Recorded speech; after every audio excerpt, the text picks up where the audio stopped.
Hey there, friends. Todd here with the Church Playbook, and it's Tuesday morning. I spent all day yesterday and most of the day on Sunday driving from San Diego back to Burleson, Texas. And so, just in case you didn't already know, I've been on sabbatical for a few months. We actually bought the home that we're going to retire in Texas, but the church that I still pastor is in San Diego. And so this is a little bit of a grand experiment, splitting my time between California and Texas. And so actually, this last Sunday was the first Sunday that I preached at my church since last December. And I'm technically not even still done with sabbatical for another week and a half. I come back after Sarah and I celebrate our 23rd anniversary. But I thought it was necessary for me to preach this last Sunday because anytime you're gone from your church for a significant amount of time, there's going to be some challenges, and we've got some staffing changes that need to happen, and I just thought it was necessary for me to make an appearance and preach. That all went really well, but here we are, almost a year after the pandemic was officially labeled a pandemic, a year after people have changed church. Some of them have changed churches. Some of people have changed church attendance habits, and some, have changed even what they consider their faith life to be like. And so, here, our church, we were reaching several hundreds on the weekends before the pandemic, and now we have just a relative, maybe couple hundred. And so now that the state of California is just starting to open back up, and right now we're only allowed to have 25% of our building's capacity in attendance. And so looking out at the audience on Sunday, realized our church is going to be in a replant mode. It's going to be a replant mode.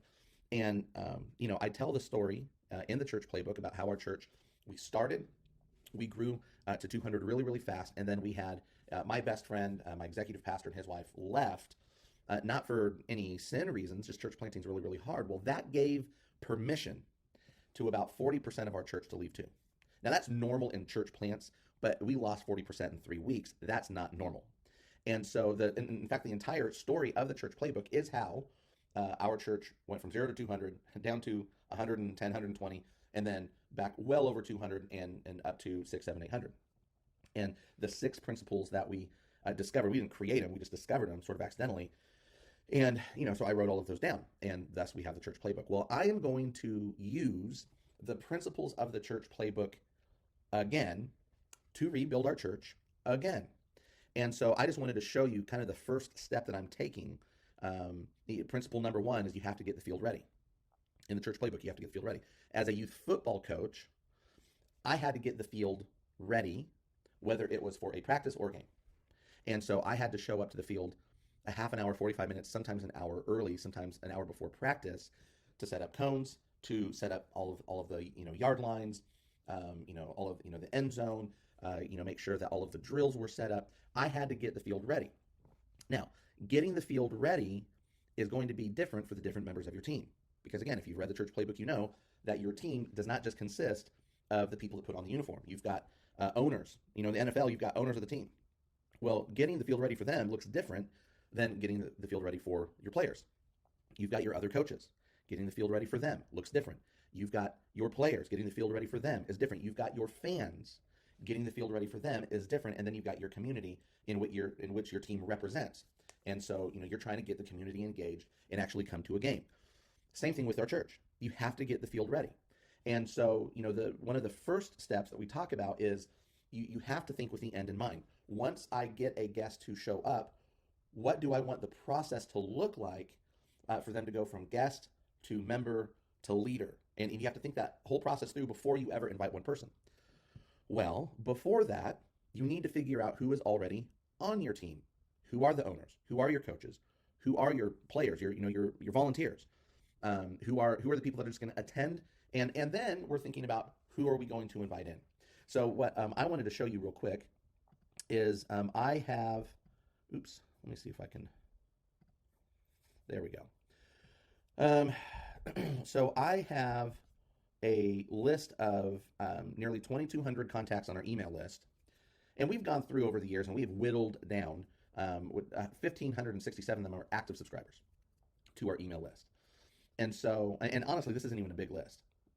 I've got email lists for other businesses that are in the tens to 20 thousand.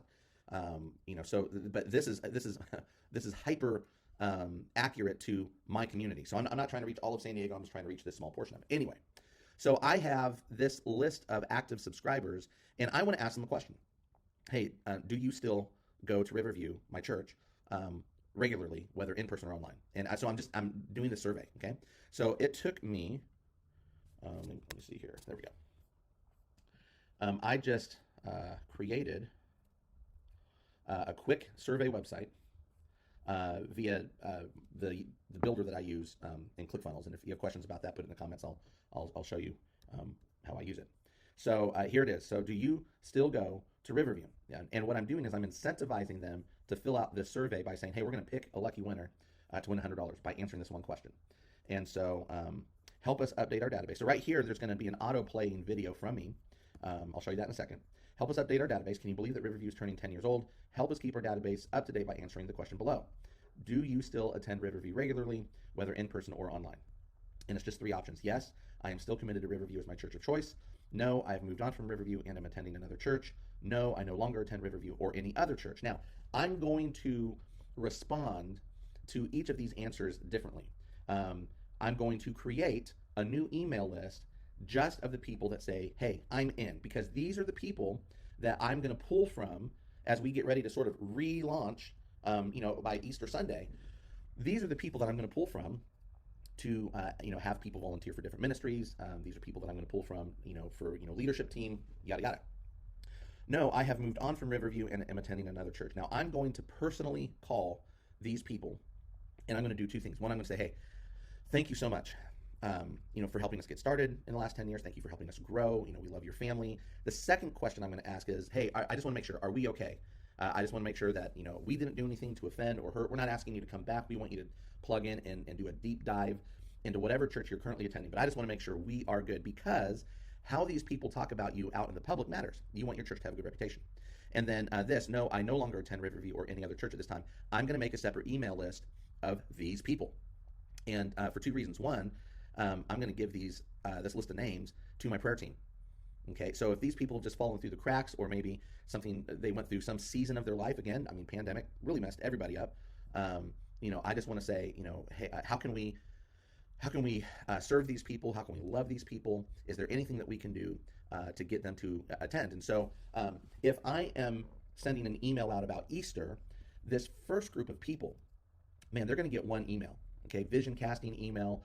They're going to get a sign up to serve in ministry email. Okay, this second group, I'm taking them off of our email list. Okay, I don't want our emails to go to people that really don't want to get them in the first place. Okay, and so I'm really trying to give people an out here. Okay, I want to, God's going to build His church with the people that are committed to His church. And so if they've moved on from our church, God bless them. We want God's best for them. But we're going to take them off of our email list. We're going to take them out of our Facebook groups. We're gonna encourage them to fully plug into whatever church they're currently going to. This third group, they are going to get more attention from me, not less. Okay, so if something happened, we want to know. If they're just going through a hard time, we want to know. But these are the people that we do definitely want to get back into our church. So all they got to do, and by the way, let me just show you. ClickFunnels is so easy to use.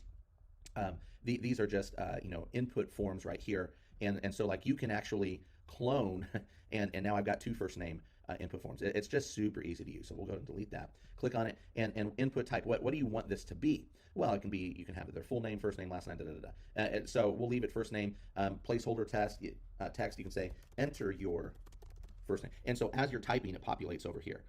But we're just going to do that. And then is this a required field or not a required field? Well, we want to know who we're talking to. We're not looking. This is not an anonymous survey. Okay, we are going to put faces and names together for this. So first name, last name is required. You'll see over here for mobile phone, I didn't require that. We've already got them in our database. You could require it as a way of updating your database. This wasn't as important to me, but the email address, obviously, you don't even get a choice here. This is required here, okay? And then we say submit your answer for a chance to win $100. So, all right, so I'm going to show you just real quick how easy it is to get a video on a page like this, in this little video holder here. So I recorded a video right here on my computer, and then I just edited it real quick here on iMovie, and then exported it and uploaded that to YouTube. So I just recorded, or I recorded the video, I uploaded it as an unlisted video, and then you just come over here and get the link, and then we'll come back over here, click on this video, and it's gonna ask you, well, what kind of video is it? Is it from YouTube, Vimeo, Wistia, Well, it's YouTube, and then you just paste the link. We're gonna have autoplay, turn the controls off, turn the branding off. We're not gonna block pause. Click save, and then preview it. Pastor Todd here from Riverview Church. Can you believe that Riverview is turning 10 years old this year? I mean, it's absolutely crazy to think about how far we've come. Okay, so anyway, I just explained why I'm asking them to help us update the database, and that we're going to pick one lucky winner to win $100 for helping us out. So, and it's just, it's easy. Yes, I'm still committed. No, I've moved on. No, I no longer attend a church. So I'm going to click yes. Thank you for your answer. Todd Tolson, there's my number. And then it just says thank you, and simple as that. Okay, so then what we do, here's the website. Okay, and I'm not like attaching this to the church website. This is just a quick landing page. Come over to tinyurl.com, and here we'll do this. You enter the website, and then interesting tiny URL, and then so when people click, when you paste this link, okay, it just takes you to the page, and then there's my beautiful face, and people are encouraged to fill out the survey. Then what you can do is you come over to this particular funnel, click on contacts, and then you can download contacts into an Excel spreadsheet. And this is what I would encourage you to do once you get several of these survey responses. But you just click on the name, and you can see down here, question: do you still attend Riverview regularly, whether in person or online? Yes, I'm still committed to Riverview as my church choice. So on an Excel spreadsheet or a CSV file, you can sort that data by the people, by how they answer the question. Okay. So anyway, hey, this is my first step. I'm actually going to send this email to my list right now, and then I'm also going to paste the link in our Facebook group and on our page, and then voila, there we go. Okay. So hey, I hope that was helpful for you guys, and as I continue to do more in an effort to breathe new life and new momentum into our church post-COVID, I will give you all the steps that I'm taking straight out of the Church Playbook. So God bless you guys. We'll talk to you soon.